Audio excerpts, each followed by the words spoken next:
Olá, bom dia! Estamos começando mais uma edição do Estúdio Câmara aqui na TV Câmara Campinas. Hoje é dia 13 de março de 2025. Olha, o tema do nosso Estúdio Câmara é o comportamento pós-Covid. E aí, o que mudou na vida das pessoas após 5 anos do início da pandemia? O que mudou na sua vida? Para conversar com a gente sobre esse tema, já estamos ao vivo aqui no estúdio com a psicanalista, especialista em adolescentes e desenvolvimento humano, a doutora Maíse de Souza, e também pelo Zoom nós temos a infectologista Fabiana Ronanello. Daqui a pouquinho, então, nós vamos conversar com essas especialistas sobre a pandemia. 5 anos pós-Covid. O que mudou? Qual será o nosso novo normal? Será que você vive mesmo este novo normal?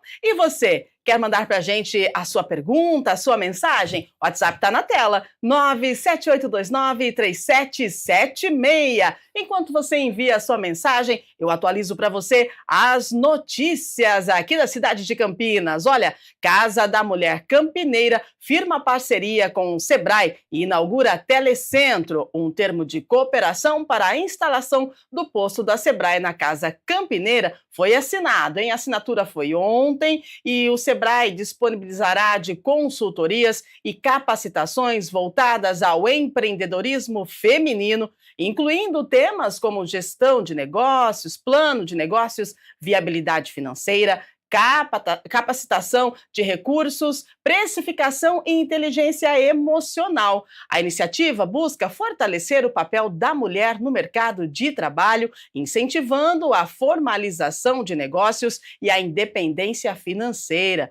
O telecentro do programa Juventude Conectada, esse aí que você está vendo na tela, também foi inaugurado. Agora, além de atendimento às usuárias dos serviços da casa, elas terão oportunidade de realizar cursos voltados à inclusão digital e capacitação profissional de mulheres em situação de vulnerabilidade. O Telecentro da Juventude Conectada vai começar a funcionar a partir do dia 19, tá? Para atendimento ao público. Na segunda quinzena de abril, vão começar os cursos de capacitação que incluem inclusão digital, uso de smartphones e de redes sociais, para que as mulheres possam ampliar as suas oportunidades no mercado de trabalho. Que legal, né? A Casa da Mulher Campineira fica na rua 11 de agosto, 412, bem no centro aqui de Campinas, e é uma mega oportunidade para você. Vamos lá, mais informações chegando. Vereadores aprovam criação de comissão de estudo para avaliar a situação das salas de cinema da cidade. A Câmara de Campinas aprovou na sessão de ontem a criação de uma comissão especial de estudos que vai avaliar a situação do complexo municipal de salas de cinema. Essa proposta, apresentada pelo vereador Wagner Romão, busca analisar os impactos sociais e culturais da implementação e qualificação da rede municipal de cinema, além de discutir a viabilidade econômica. Também farão parte da comissão, Paola Miguel, Vini Oliveira, Carlinhos Camelô e Paulo Haddad. Essa proposta da comissão inclui a análise de equipamentos públicos que poderiam ser revitalizados e incorporados a uma rede municipal de cinema, como a Sala Glauber Rocha, lá no Museu da Imagem e do Som de Campinas. Também o Cine Teatro Castro Mendes, que já foi uma sala de cinema, além de outros espaços. A comissão especial também vai discutir possíveis fontes de financiamento para este projeto, como a Lei Paulo Gustavo, a Política Nacional Aldir Blanc e o Fundo Setorial do Audiovisual, além também de emendas parlamentares destinadas à Secretaria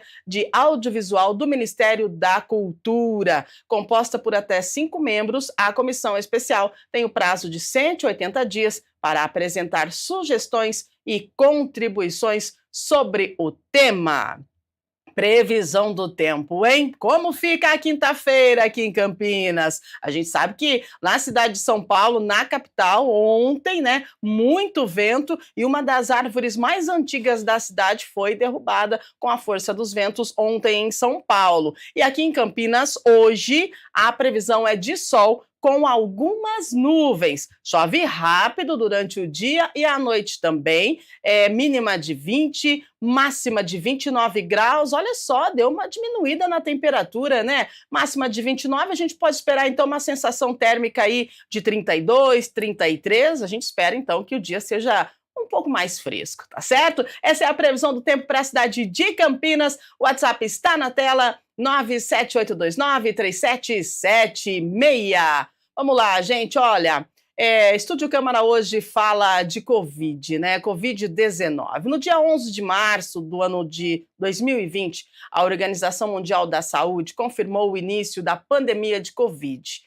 Ou seja, nesta semana, completaram aí então os exatos 5 anos. De lá para cá, muita coisa mudou. E depois de algum tempo, a vida das pessoas voltaram ao normal.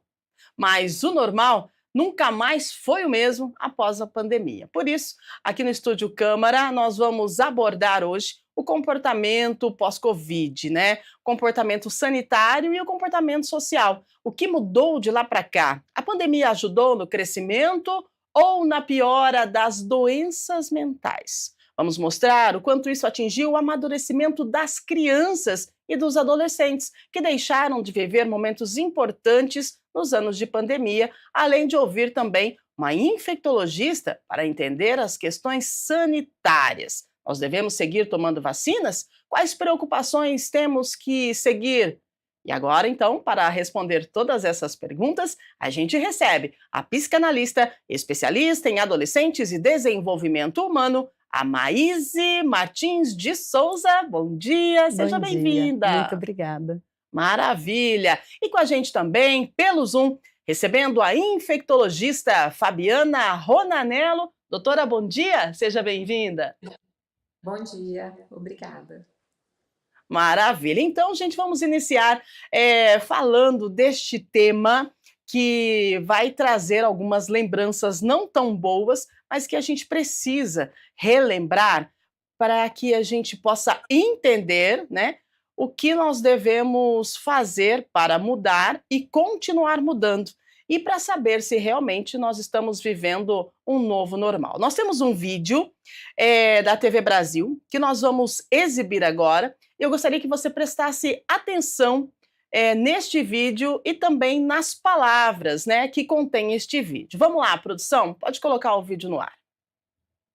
Naquele momento, mais de 120 mil pessoas já haviam sido infectadas, 4.300 mortes foram registradas e o vírus circulava em 118 países. No dia 12 de março, foi registrada a primeira morte no Brasil. Rosana Aparecida Urbano, 57 anos, empregada doméstica. Acho que a primeira memória que me vem assim foi quando a gente começou a receber os alertas de que tinha uma pneumonia, um quadro com uma mortalidade super alta que estava acontecendo ali numa determinada região da China, né, que era Wuhan, e que naquele momento a gente não sabia o que estava causando e a gente não sabia se ia chegar. E acho que uma segunda que me impacta muito foi quando, já com umas 2 semanas mais ou menos que a gente teve os primeiros casos no Brasil, foi declarado lockdown, nos moldes do que já tinha sido feito na Europa. E aí eu fiquei emocionada. A gente com o paciente aqui já, eu me lembro de eu andando pela rua, vindo para cá a pé, não estava vindo de carro, e a rua completamente vazia, e no hospital todo mundo conversando, aquela sensação assim de um tsunami que estava chegando.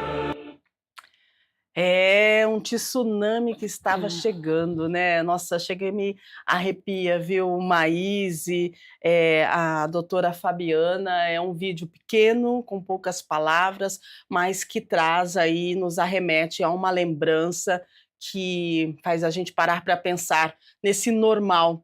Maíse, na sua avaliação, esse tão esperado novo normal que falávamos há 5 anos atrás, ele está sendo vivido realmente? O que nós podemos considerar sobre novo normal? A questão é, nós não fomos treinados, não fomos informados sobre o que nós viveríamos. Então, quando a gente fala de novo normal, cada um de nós criou a sua nova realidade. Nós falamos de saúde física, que a doutora vai poder compartilhar conosco, de saúde emocional e de comportamento. A saúde física, ela é o que nós sentimos efetivamente, né? Só que quando a gente fala de saúde emocional, aí é o que está embaixo do tapete. Sim. E a gente falar de novo normal eu estou sofrendo, mas eu estou sofrendo sozinha e calada. Se eu compartilhar, será que eu vou ser entendida? Se eu me expuser, será que eu vou ser entendida? E é por isso que hoje nós vivemos num país extremamente ansioso, extremamente inseguro, e não só pela pandemia, mas por todas as outras realidades que nós vivemos. E se nós falarmos ainda de adolescentes, de jovens que tiveram a idade tenra durante a pandemia, esse rescaldo aí desses 5 anos, ele é muito cruel, né? Mas temos aí muito tempo para conversar. Muito bem. Bom, por conta dessas mudanças bruscas na vida das pessoas devido à pandemia, a ansiedade veio mais à tona e algumas perguntas também surgiram na mente humana, né? Nós precisamos ter medo de uma nova pandemia? Não temos riscos de uma nova onda? Quais riscos desse medo para a vida das pessoas? Agora eu falo com a doutora Fabiana sobre a questão da pandemia. Realmente a pandemia finalizou? A Organização Mundial de Saúde, ela decretou o fim da pandemia, doutora? Sim, felizmente a Organização Mundial da Saúde decretou o final da pandemia. Isso foi resultado de todas as medidas, em primeiro lugar a vacinal, né? E do próprio comportamento do vírus, do número de pessoas infectadas, que acabaram produzindo uma quantidade de anticorpos também em relação ao vírus, e todas as políticas instituídas para, tanto como medidas de isolamento, né, pelo período específico, e quanto as recomendações de higiene de mãos, uso do álcool gel, etiqueta, né, respiratória, com aquela medida de manter-se com uma distância de 1 metro no mínimo, né, de 1 a 2 metros, dependendo da situação. Então, com todas essas medidas, elas colaboraram para que fosse diminuindo o número de casos e decretando assim o final da pandemia. Então, hoje o que nós vivemos são períodos ali em que há um número maior de infectados, né? A gente identifica a presença do vírus, por exemplo, como atualmente, mas são casos esporádicos. Não são períodos em que tem esse aumento do número, mas sem considerar pandemia, tá? Certo. E na sua avaliação, doutora, as pessoas, né? Qual o comportamento das pessoas diante do fim da pandemia? Você acredita que as pessoas elas continuam com aquele comportamento da higienização, aquele comportamento que levanta aí uma preocupação, a questão da vacinação também? Eu gostaria que você ressaltasse se é importante, se não e por quê.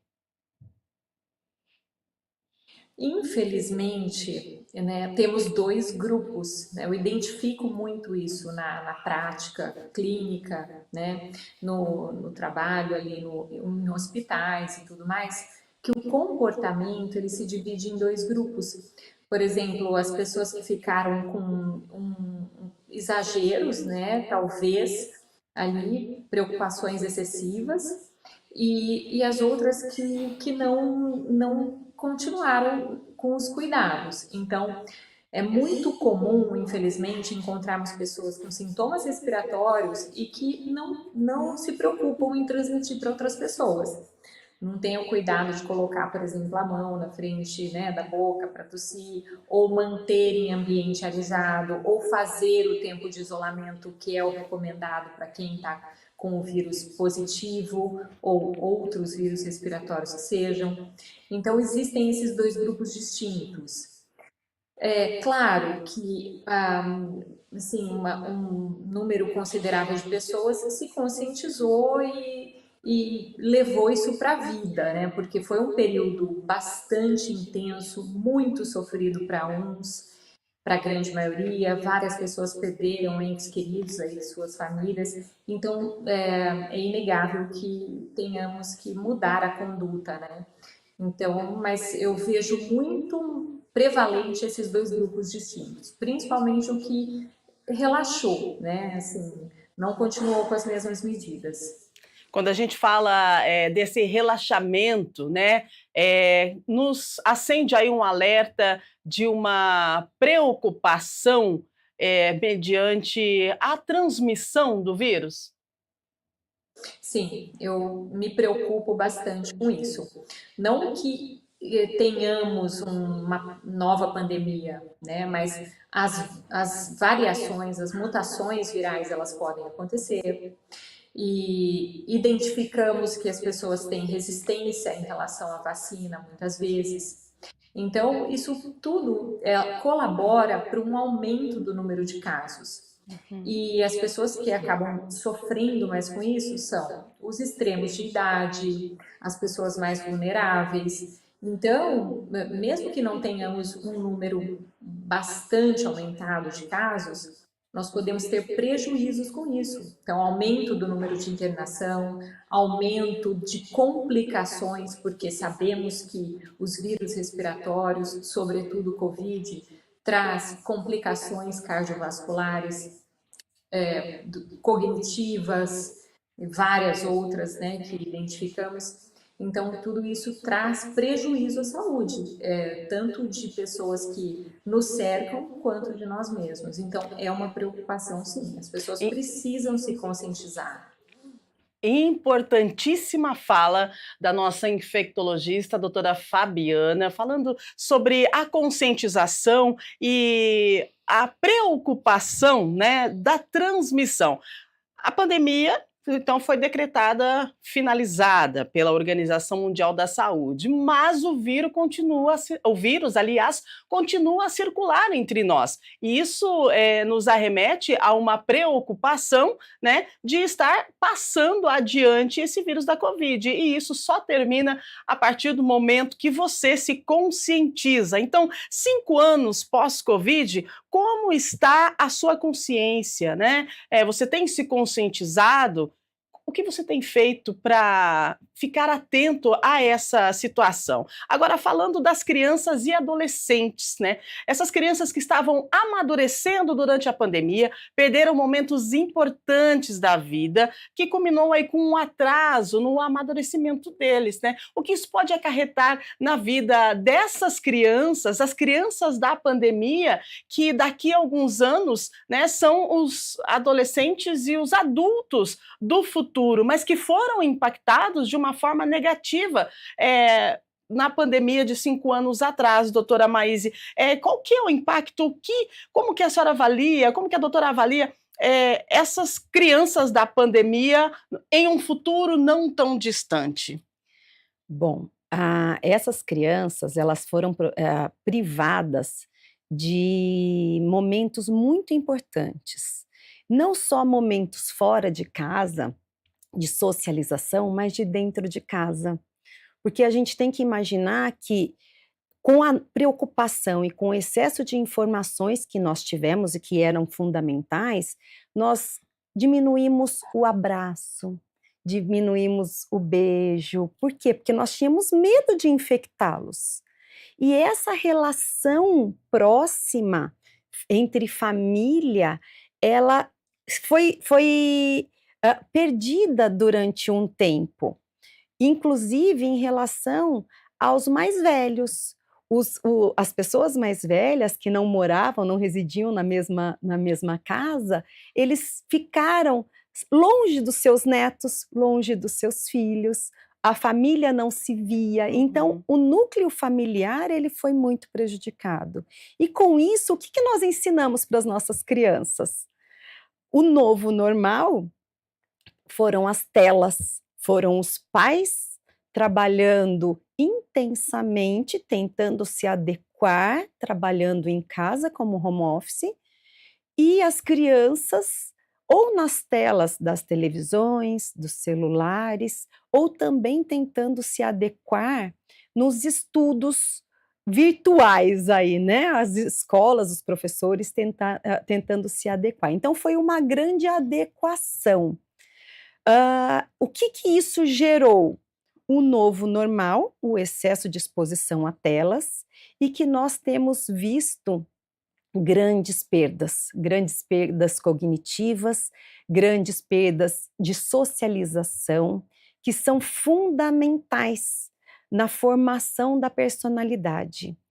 E essas crianças e esses jovens, para eles, a conversa, o que nós estamos fazendo aqui, é praticamente inexistente, porque eles não sabem conversar, eles sabem teclar. Então, eles estão um do lado do outro, teclando, né? E essa ruptura, ela é muito danosa. Por quê? Porque o vínculo humano, a gente troca energia, a gente troca afeto, a gente tem a cumplicidade da família, dos amigos, dos parentes, e isso foi perdido durante esse período. O que nós esperamos daqui para frente, inclusive com algumas leis, né, que foi a redução de telas nas escolas, Sim. e que as crianças estão com dizeres muito interessantes, que é, nossa, nós voltamos a brincar e a ter recreios como antigamente. Poxa vida, né? Olha só, comemorando algo que havia se perdido de uma Sim. forma que às vezes nem sabe se lá como, quando foi que se perdeu, e aí Exatamente. algo tão gostoso, tão bom, e as crianças comemorando isso novamente, e isso nos traz Exatamente. uma felicidade, porque é bom essa questão da socialização, né, da interação, da troca de energia, do brincar, Sim. do estar do lado do coleguinha, e Sim. que isso havia se perdido. Então pode ser que a gente esteja iniciando aí uma caminhada de um resgate de uma cultura social que é a cultura do tempo nosso de criança, né? Exatamente. E quando nós falamos da educação infantil, do 0 aos 7 anos, é a base de toda a personalidade da criança. Então, se a gente for considerar as crianças que nasceram durante a pandemia, que viveram aí os seus 3 primeiros anos naquele momento muito intenso, a perda, ela foi muito significativa. Muitas crianças chegavam no consultório sem falar, e que eram diagnosticadas, né, por uma fala tardia, erroneamente.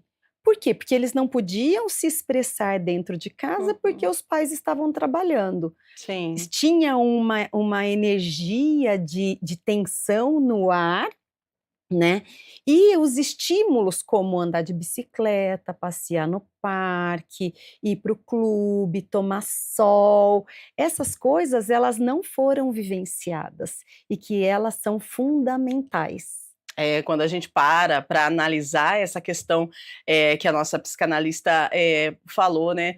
Em momentos, a nossa casa virou o nosso local de trabalho na época da pandemia, e as crianças, elas, em um momento, elas tiveram que se calar, né? Se calar por quê? Porque a mamãe e o papai estão trabalhando. E aí a criança circulando pela casa, menos barulho, né? Fica mais quietinho, acaba atrapalhando uma reunião online, acaba atrapalhando uma conversa, uma negociação. Só que aí elas tiveram que se calar, e também elas tiveram que se recolher, né? Porque elas não podiam ir para a rua para poder brincar, para exercer a função de criança. E aí nascem as crianças do quarto, né? As tão famosas crianças do quarto, que as crianças que se recolheram para o quarto, se enclausuraram no celular, na rede social, no celular, e hoje a gente vive aí um momento em que, já com a proibição do celular nas escolas, as crianças, como você comentou, né, Maíse, as crianças já estão comemorando um momento de socialização na hora do intervalo, na hora do recreio, então pode ser que esse seja um momento da gente começar a entender o tal do novo normal. Não é? Sim. Pode ser que seja o momento. Olha, o pessoal tá mandando mensagens pra gente, porque nós abrimos o WhatsApp, tá? Então, a Fabiana, a doutora Fabiana, a nossa Maíse vão responder vocês, então pode mandar a mensagem, vamos lá, se você tem perguntas, se você tem algum depoimento, se você tem alguma dúvida, vamos falar sobre os 5 anos pós-Covid. Vamos lá, Marcelo do São Bernardo, precisamos nos preocupar com uma nova variante do vírus surgindo e causando outra pandemia? Acredito que essa pergunta seja direcionada, então, para a nossa doutora Fabiana, né? Para falar, já que você é infectologista, por gentileza, o nosso telespectador Marcelo perguntando se a gente deve se preocupar com uma possível nova pandemia, doutora. Olha, não, as características da nova variante não são com perspectivas de causar uma nova pandemia. Porém, lidar com o vírus é sempre um momento de atenção, porque o vírus ele pode sofrer mutações e, de qualquer maneira, se não tivermos uma cobertura vacinal adequada e as medidas de isolamento, quando forem necessárias, não forem realizadas, qual vai ser o resultado disso?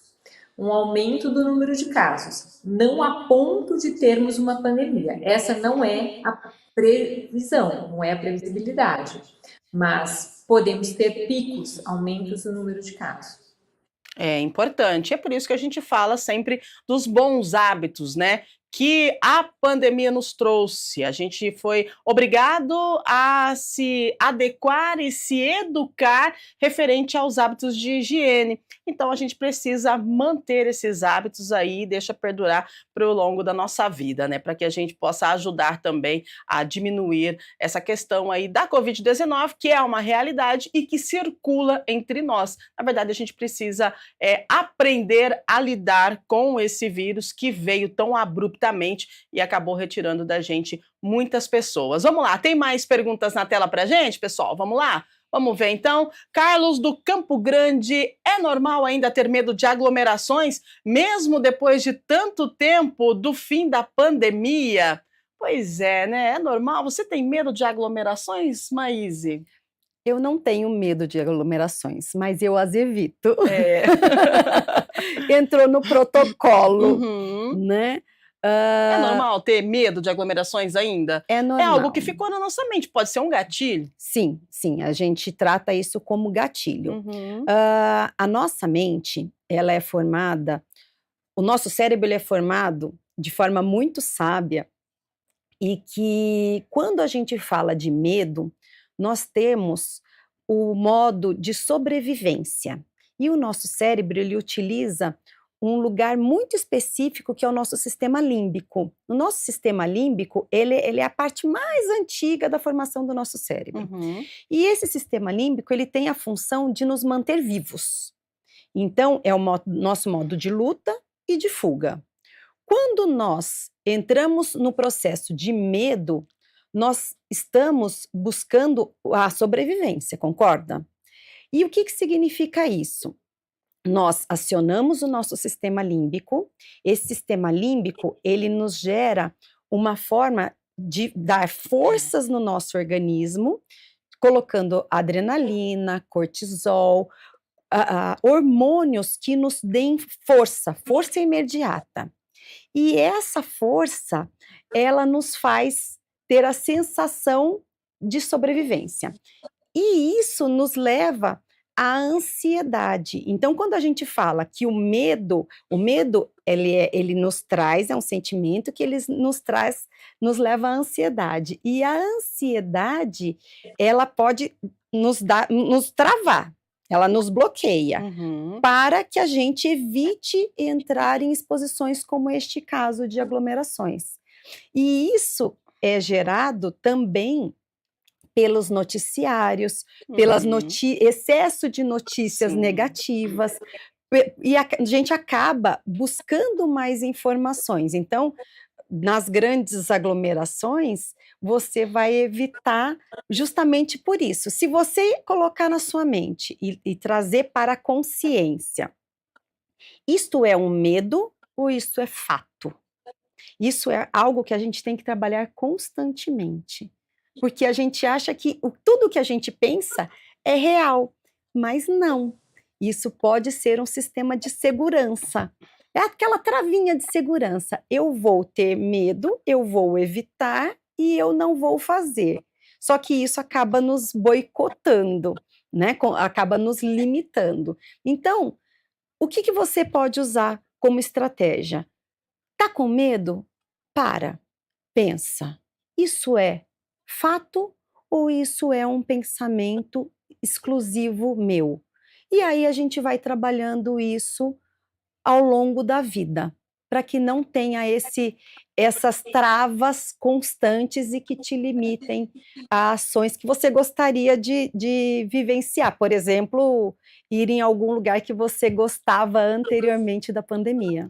Muito bem, a nossa psicanalista, a Maíse Souza, falando e respondendo. Você que está aí do outro lado, falando sobre aglomerações, eu particularmente, eu acho que eu tenho um gatilho, assim, sabe? Eu meio que evito, não sei. É aquele negócio, você lembra, não tem é o gatilho, não tem como você não lembrar, né? Daí você fala, poxa vida, mas e se, né? Aí eu pergunto para a doutora infectologista, a doutora Fabiana, esse receio de aglomerações, no seu entender, na sua visão, ele precisa ser mantido ainda? A gente corre um risco estando em meio a multidões de pessoas? É fato que as aglomerações podem resultar em vários tipos de infecção. Então, durante o período da pandemia, foi muito falado das aglomerações porque tinha uma facilidade muito grande de disseminar o vírus. E as pessoas ficam muito próximas, com uma distância menor de 1 metro entre elas, né? Ficam praticamente coladas ali naquele local que geralmente é fechado. Então, isso resulta em transmissão de doenças. Em questão a Covid, mas existem outros vírus que são respiratórios ou são transmitidos por gotícula ou por contato, que acabam sendo transmitidos também. Então, quando temos períodos, por exemplo, como carnaval, né, ou locais assim fechados, como shows, locais que produzem aí uma multidão maior, nós temos uma disseminação viral. É frequente termos, por exemplo, no consultório, na clínica, pacientes que ficam infectados. Então, é um fato que isso resulta em infecções. Então, nós temos que ter cuidado, né? Então, o cuidado, a recomendação se estamos vacinados, se não temos nenhuma comorbidade, se o local é mais aberto, tem que prevalecer um bom senso. E tem Exato. períodos que devemos evitar e tem pessoas que devem evitar. Temos que lembrar da pandemia como um aprendizado que tem que ser aplicado para a vida. É isso mesmo, um aprendizado que a gente precisa aplicar na vida, né? A questão da pandemia, todo mundo sofreu, pessoas perderam pessoas, e aí, será que nós aprendemos com isso? O que nós aprendemos? E o que, de fato, nós trouxemos da pandemia para esse novo normal? Tem mais perguntas para a gente, pessoal? Vamos lá, daqui a pouquinho tem um boletim também do nosso repórter Rafael Turati, mas agora a gente responde o André de Alphaville. André diz: muitas pessoas relatam problemas de saúde que acreditam estar ligados à vacina da Covid-19. Há estudos que comprovem esses efeitos colaterais a longo prazo. Vamos então com a resposta, né? A nossa doutora pode responder para a gente. Existem realmente relatos de pessoas que tiveram alguma complicação, por exemplo, ou cardiovascular, ou em relação a neurológica ou autoimune, e que foram atribuídas à vacina da Covid. Mas não existe estudo finalizado que comprove isso, tá? Pelas diferentes vacinas. E foi um período em que houve uma necessidade de vacinação em massa e muitas vacinas ali estavam sendo aplicadas e elas tinham um estudo, né? Elas têm uma base pronta. Por exemplo, a de RNA, ela tem uma base pronta, é utilizada em outras vacinas. Então, dessa maneira, efeitos adversos relacionados à vacina até podem acontecer, mas não foram atribuídos e não foram comprovados em estudos. Não foram. Então, o que foi comprovado em estudos, existem vários, né, que finalizaram como complicações cardiovasculares ou cognitivas ou neurológicas ou autoimunes relacionados à COVID, à doença. Então, tivemos uma somatória, né? A doença acontecendo em sua forma mais grave, com vacinas sendo aplicadas em massa. Então, várias pessoas atribuíam isso à vacina, mas não é possível considerar exclusivamente. Muito bem, a resposta da nossa doutora infectologista, doutora Fabiana, né? E você que está em casa, manda para a gente aí a sua pergunta. Estamos falando dos 5 anos, né? Depois da Covid-19. Como você tem se comportado? Você tem vivido realmente aquele novo normal que nós esperávamos ansiosamente? Nós estamos vivendo ele, sim ou não? Vamos lá, a Cristina do Barão Geraldo. O atraso emocional causado pela pandemia nas crianças e adolescentes pode ser revertido? E agora, Maíse? É um atraso emocional de quantos anos, né? Quantos anos foram? São 3 anos, né? Que nós que ficamos assim nessa situação da Covid e as crianças, né? Sofreram e bastante quando a gente para pensar na saúde mental. Esse atraso emocional, como faz para trabalhar e reverter isso? Na verdade, assim, nós temos, nós somos centelhas divinas. E o nosso cérebro, ele tem plasticidade. E o que é essa plasticidade?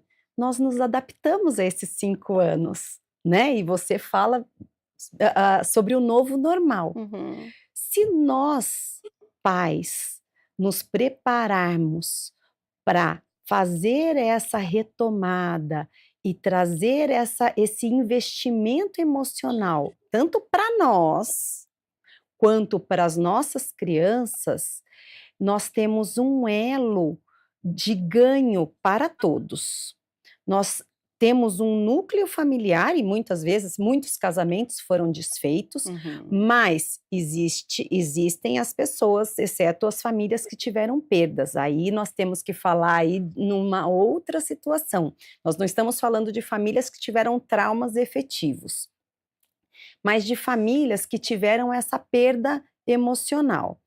É nós trazermos as crianças e os adolescentes para treinarem o seu cérebro de forma a entenderem o que está acontecendo. E o que é isso? Você traz para ele a realidade social, como isso que nós citamos há pouco nas escolas, e nós ensinamos como ele deve se portar, como ele deve fazer, e o apoio da família é fundamental. Né? Então, existem protocolos clínicos no qual a gente fala sobre desenvolvimento humano. Desenvolvimento humano não é só nós falarmos de um desenvolvimento profissional, de um desenvolvimento acadêmico, mas sim emocional.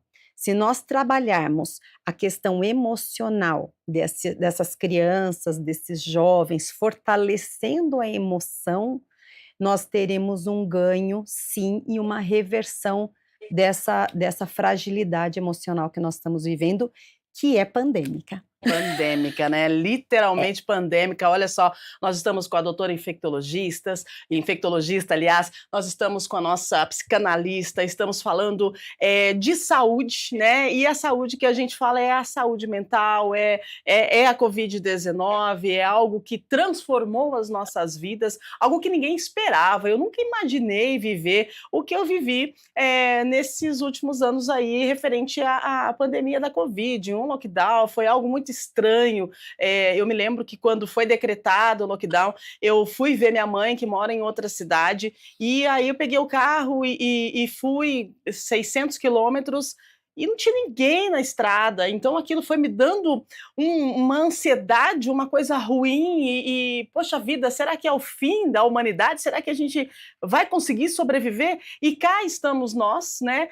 Graças a Deus que estamos aqui. Infelizmente, algumas pessoas tiveram trauma, perderam pessoas e a gente precisa aprender com isso. Eu lamento que às vezes nós encontramos situações de entender que pessoas não aprenderam com a pandemia, e é o que a doutora Fabiana falou, o que você também mais falou, que nós precisamos nos adaptar e trazer a vivência, o aprendizado, infelizmente, né, da Covid-19, dessa pandemia, para a vida, né? Então tem o lado ruim, muito peso, e tem o lado, vamos colocar uma aspas e falar o lado bom, que é o lado de um aprendizado, de algumas coisas que a gente aprendeu lá na pandemia e que a gente precisa continuar trazendo aí para os nossos dias. Agora, falando em saúde, gente, hoje é dia 13 de março. Hoje é celebrado o Dia Mundial do Rim, sabia disso? Olha que interessante, como é que tá o seu rim, hein? Tem ido ao banheiro, o rinzinho está funcionando, tem que tomar muito cuidado, principalmente tomar muita água, viu? E para que essa data seja lembrada, ações de conscientização estão sendo realizadas por todo o país para a prevenção das doenças renais, tá? E o nosso repórter, Rafael Turati, ele está no Hospital da PUC Campinas, onde também acontece um dia de conscientização e prevenção das doenças renais. Vamos falar com o Rafael e saber quais são as ações que acontecem aí no hospital. Rafael, seja bem-vindo, bom dia. Bom dia, Rúbia, bom dia a todos que nos acompanham no Estúdio Câmara. Hoje, dia 13 de março, é comemorado o Dia Mundial do Rim. A doença renal crônica é um problema de saúde pública que atinge mais de 20 milhões de brasileiros, acometendo em torno de 10% da população. Por isso, o Hospital PUC Campinas, por meio do Serviço de Nefrologia e Hemodiálise, está realizando ações sobre prevenção e o diagnóstico das doenças renais no dia de hoje. Por isso, para explicar melhor sobre essa iniciativa, ao meu lado está a médica nefrologista Josiane Mendes. Doutora, como que está funcionando essas ações no dia de hoje? Vai até o meio-dia. Bom dia, seja bem-vinda. Bom dia a todos. Hoje a iniciativa é no ambulatório do Hospital da PUC, onde nós vamos fazer aferições de pressão, vamos fazer o exame de creatinina digital, como se fosse um exame de medição de glicose, mas que vai dar o resultado da sua creatinina, que é o exame que a gente usa para calcular a filtração renal, o quanto seus rins estão funcionando. Então, quem quiser vir até o hospital, no ambulatório, fazer essa medição é muito importante, porque esse paciente já vai saber como andam os seus rins. Qual que é o objetivo, né, dessas ações que já estão acontecendo aqui no ambulatório? O objetivo é divulgar e fazer a prevenção das doenças renais crônicas. Fazer o diagnóstico precoce, difundir informação sobre essa doença tão prevalente, tão comum, que afeta 1 em cada 10 brasileiros. Então, por isso é muito importante ter esse dia do rim, e o hospital está encabeçando essa campanha para a prevenção da doença renal crônica. E esse tipo de doença é uma doença silenciosa, né, doutora? Exatamente. A doença renal, ela não tem sintoma. Ela só vai ter sintoma quando está em fase muito avançada, lá na frente, Muitas vezes o paciente já chega para nós no pronto-socorro já com a creatinina muito alterada e às vezes até já na fase de ter que fazer hemodiálise. Então, essa campanha é para orientação de fazer o diagnóstico precoce com exames bem simples, que no caso é a creatinina e um exame de urina simples. E é rapidinho, né? O pessoal pode vir aqui no ambulatório de especialidade SUS do hospital, passar aqui rapidinho, não dói nada, né, doutora? Exatamente. O paciente pode vir aqui, quem tiver interesse de saber como estão seus rins, para fazer o teste e a gente vai fazer isso na hora e já verificar a pressão, porque a pressão alta e o diabetes, eles são as doenças que mais causam problema nos rins no mundo. E, doutora, a pessoa que passar por aqui vai descobrir na hora o resultado? Como que vai funcionar isso? Então, o resultado sai imediato, na hora, igual fazer um teste de glicemia do dedo. Então, ele sai na hora e o paciente já vai ter esse resultado e vai ser encaminhado para um serviço para o especialista. Já sai aqui com a cartinha de encaminhamento. Por isso que é importante o pessoal vir participar dessa iniciativa aqui do Hospital PUC Campinas, que ocorre até o meio-dia, né, doutora? Exatamente. Todos estão convidados a participar com a gente. Doutora, muito obrigado por essas informações. Um bom dia, viu? Um bom dia a todos. Rubem, então, só reforçando, essas ações de prevenção e também de diagnóstico, né, das doenças renais crônicas está acontecendo até o meio-dia de hoje, aqui no Ambulatório de Especialidades SUS do Hospital PUC Campinas, que fica localizado na Avenida John Boy Dunlop, sem número, no Jardim Londres. Volto com você no estúdio, Rubem. Um bom dia. Bom dia para você também, Rafael Turati. Bom dia também para o pessoal da PUC Campinas. Bela iniciativa, bela ação, né? Importante demais. E que interessante você já fazer aí o seu teste rápido e se de repente tiver alguma intercorrência aí na sua saúde, você já tem um encaminhamento. Então é muito bom, porque a gente fala de saúde e a gente precisa da saúde para manter aí o nosso dia a dia, né? Agora nós voltamos a falar da Covid-19, né? Desses 5 anos pós-pandemia, temos números atualizados e a situação, né, da Covid aqui na cidade de Campinas. Olha, em Campinas são 5.681 vidas perdidas em 5 anos, sendo as últimas 13 nos 2 primeiros meses deste ano, tá? Das 15 mortes registradas em Campinas em 2025, 12 vítimas tinham acima de 60 anos e outras 3 tinham entre 40 e 59 anos. Os números, né, são do Devisa, Departamento de Vigilância em Saúde de Campinas, e foram atualizados ontem. De qualquer forma, segundo números do Ministério da Saúde, o Brasil atingiu o menor número de casos e mortes por Covid-19 desde 2020. Até o dia 25 de fevereiro, as secretarias reportaram ao Ministério da Saúde 130.507 casos e 664 óbitos por Covid-19. No mesmo período de 2024, esses números eram de 310.874 casos e 1.536 óbitos, tá? Aí tem sempre um painel com números atualizados da Covid. Você viu esse painel que que estava na tela, são os números atualizados aqui da cidade de Campinas, e também tem o covid.saude.gov.br, que são os números atualizados aí nacionais. Então, esse é o da cidade de Campinas, e aí no saude.gov.br, né, o Covid, tem os números nacionais. Importante a gente conferir esses números, e quando eu vejo esses números, vejo a atualização dos painéis, me lembro também da época em que a atualização era todos os dias, né, e nós, jornalistas, precisávamos repassar essa atualização todos os dias, e aquele negócio que a Maíse disse do gatilho, né? Eu repassando esses números agora, me arremeteu lá atrás como era difícil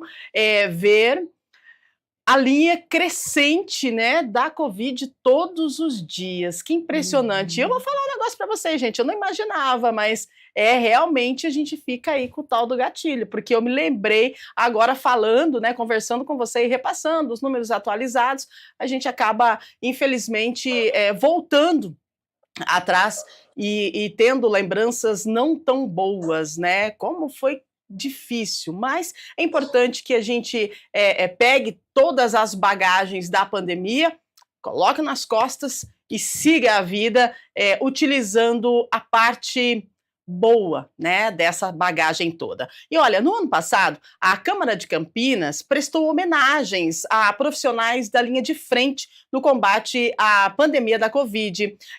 Na época, né, o ano passado, Gabriel Castro, ele acompanhou a reunião e fez uma matéria, e a gente exibe ela agora para você. Vamos conferir. Com o plenarinho da Câmara Municipal completamente lotado, o CREFITO, Conselho Regional de Fisioterapia e Terapia Ocupacional da Terceira Região, homenageou os profissionais que atuaram na linha de frente durante a pandemia da Covid-19, com uma moção de aplauso, e também representantes de hospitais e universidades. A vereadora Débora Palermo apoiou a iniciativa e abriu a solenidade, agradecendo o trabalho realizado em um período tão difícil. A gente acompanhou e sabe o valor que vocês tiveram, o quanto vocês colocaram a vida de vocês, né, em risco para proteger e garantir a vida de outras pessoas. Isso é impagável e tem que ser reconhecido por toda a sociedade. E hoje nós estamos aqui para fazer esse reconhecimento, né? Reconhecer, honra quem honra, né? Vocês merecem toda a honra, todo o respeito, toda a nossa gratidão, né? Inclusive aqueles que se foram, né? Serão lembrados hoje por cada um de nós que deram as suas vidas defendendo, trabalhando para proteger outras vidas. A Patrícia Tamburo, delegada do CREFITO 3 Campinas, ressaltou o trabalho realizado durante os anos mais intensos da pandemia. Deixo o meu abraço e a minha reverência a vocês, que sem vocês, acho que sem nós, né, a gente não conseguiria ter vencido essa parte da pandemia. E agradeço. Muito obrigada. O presidente do CREFITO 3 e a conselheira Fernanda Ribeiro também abordaram as dificuldades da época e o trabalho de excelência para vencer o vírus. O SUS de Campinas é muito forte, muito atuante, e também quem não está no SUS, eu estava também todos os dias trabalhando, eu sou da saúde mental, eu não parei de trabalhar um dia durante a pandemia, e tanto eu quanto a maior parte da minha equipe não pegou Covid durante a pandemia, porque a gente tomou todos os cuidados. Então, a gente sabe o que foi trabalhar na pandemia e o que foi ter os cuidados que a gente teve para estar aqui hoje vivo, né? E a gente sabe o quão é difícil hoje estar na ponta, né? Então, para a gente é muito mais fácil fazer a representação das profissões, porque quem faz o trabalho e a elevação, a excelência da fisioterapia e terapia ocupacional são vocês. Eu acho que a gente precisa criar essa cultura de reconhecimento. Se a gente quer que a sociedade nos reconheça, que o paciente nos reconheça, se a gente quer que a fisioterapia e a terapia ocupacional seja elevada, nós temos que ter uma organização de categoria que propõe esse reconhecimento e ocupe os espaços para que a gente seja reconhecido, que é o que hoje nós estamos fazendo aqui. A gente tem que parabenizar essas pessoas.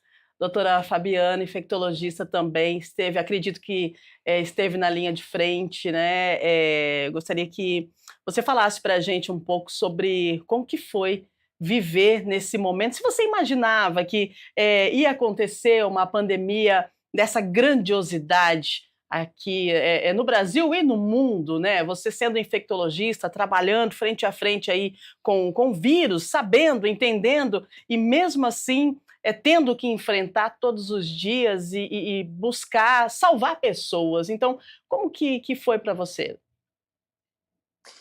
Olha, não imaginava, apesar de termos aí historicamente pandemias, né? E doenças que se disseminam com uma facilidade enorme em outros locais do mundo, por exemplo, como era o Ebola, né?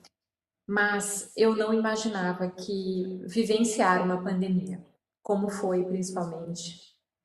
Eu me lembro, trabalhei na linha de frente, sim, e estruturei as alas de Covid, de enfermaria e de UTI dos hospitais, onde eu trabalho como infectologista do controle de infecção. E assim, eu me lembro que a preocupação maior foi antes de atender o primeiro caso, né, daquele paciente ser o primeiro a ser entubado, né? A gente tinha um medo mesmo, uma insegurança do desconhecido, tanto de identificar na prática como seria essa transmissão, se era realmente muito fácil, se nós poderíamos adquirir. E antes de atender o primeiro paciente, eu tinha essa preocupação. Por exemplo, na hora que eu fosse atendê-lo ou na hora que eu fosse intubá-lo, né, eu poderia adquirir. Então, mas na hora que eu tive que fazer esse procedimento, imediatamente eu estava totalmente paramentada, lógico, isso foi muito estruturado, mas eu não tive essa sensação, não tive essa preocupação. Tive a preocupação de tentar salvar o paciente mesmo.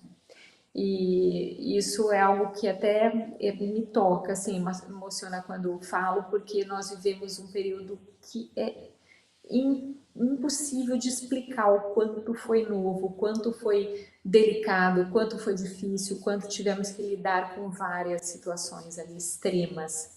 Então, foi um aprendizado muito grande em vários aspectos, para mim, para toda a equipe do hospital de especialistas que ajudou. Então, muitas pessoas viveram isso, a gente como, né, tendo filhos em casa, com aquela preocupação da disseminação também. Mas, felizmente, o que predominou foi fazer a diferença e ajudar no tratamento do paciente e tentar salvar o máximo de vidas que a gente pudesse, né? Então, felizmente, esse foi um propósito maior. Muitas histórias, né? Eu acho que um programa para falar dos 5 anos, né, e do pós-Covid, acho que a gente podia ficar o dia todo falando aqui, porque são muitas histórias, né? Muita informação, nossa, é algo assim que a gente não tem nem dimensão, né, Maíse? Porque foi um tempo muito longo, parecia que não acabava nunca.